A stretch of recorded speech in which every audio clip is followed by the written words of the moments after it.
దేశ వ్యవసాయ రంగం వృద్ధి రేటు 0.80% కాగా సీఎం చంద్రబాబు ప్రభుత్వం తీసుకున్న చర్యలతో ఏపీ వ్యవసాయ రంగ అభివృద్ధి 7.83%గా నమోదైందని మంత్రి అచ్చెన్నాయుడు తెలిపారు. వ్యవసాయ రంగ ఉత్పత్తిలో ఆంధ్రప్రదేశ్ రాష్ట్ర వాటా 10% అని పేర్కొన్నారు. స్వర్ణాంధ్ర 2047 లక్ష్య సాధనలో భాగంగా ఈ రంగంలో 15% వార్షిక వృద్ధిని సాధించేందుకు 11 వ్యవసాయ పంటలను గ్రోత్ ఇంజన్లుగా గుర్తించామన్నారు. ప్రతి రైతు కుటుంబానికి ఏడాదికి 20,000 చొప్పున అన్నదాత సుఖీభవ పీఎం కిసాన్ పథకం కింద 2025-26లో రెండవ విడత వరకు 46.86 లక్షల మందికి సాయం అందించామన్నారు. 2026-2027కు గాను 6,600 కోట్ల రూపాయల బడ్జెట్లో ప్రతిపాదించామని వివరించారు.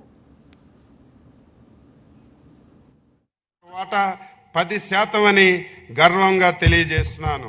అధ్యక్ష, ఆంధ్రప్రదేశ్ రాష్ట్రం జిఎస్డిపి వ్యవసాయం మీద 57,406 కోట్ల రూపాయలు అందించింది.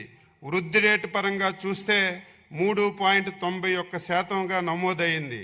స్వర్ణాంధ్ర 2047 లక్ష్య సాధనంలో భాగంగా ఈ రంగంలో 15% వార్షిక వృద్ధి రేటు సాధించేందుకు 11 వ్యవసాయ పంటలను గ్రోత్ ఇంజిన్లుగా గుర్తించాం. ప్రతి రైతు కుటుంబానికి సంవత్సరానికి 20,000 చొప్పున అన్నదాత సుఖీభవ పీఎం కిసాన్ పథకం కింద 2025-26 సంవత్సరంలో 2 విడతల వరకు 46.86 లక్షల మంది రైతు కుటుంబాలకు 6,309.44 కోట్ల రూపాయలు చెల్లించాం. 2026-2027 సంవత్సరం గాను 6,600 కోట్ల రూపాయలు బడ్జెట్లో ప్రతిపాదించాం. ధాన్యం సేకరణకు సంబంధించి పాత బకాయిలు 1,674.47 కోట్ల రూపాయలు చెల్లించి రైతులకు ఆదుకున్నాం.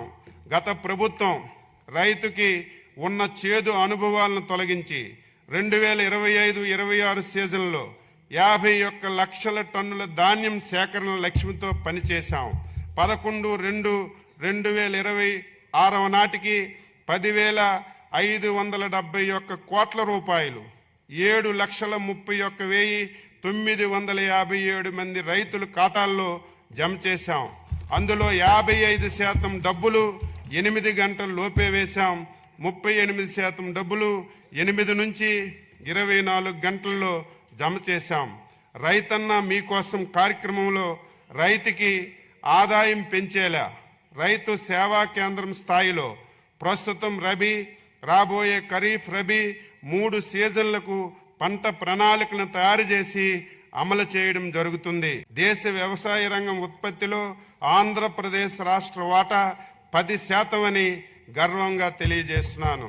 అధ్యక్ష, ఆంధ్రప్రదేశ్ రాష్ట్రం జిఎస్డిపి వ్యవసాయం మీద 57,000. Please subscribe to YK TV Network. Please subscribe to YK TV. Please watch YK News. Don't forget to subscribe YK News channel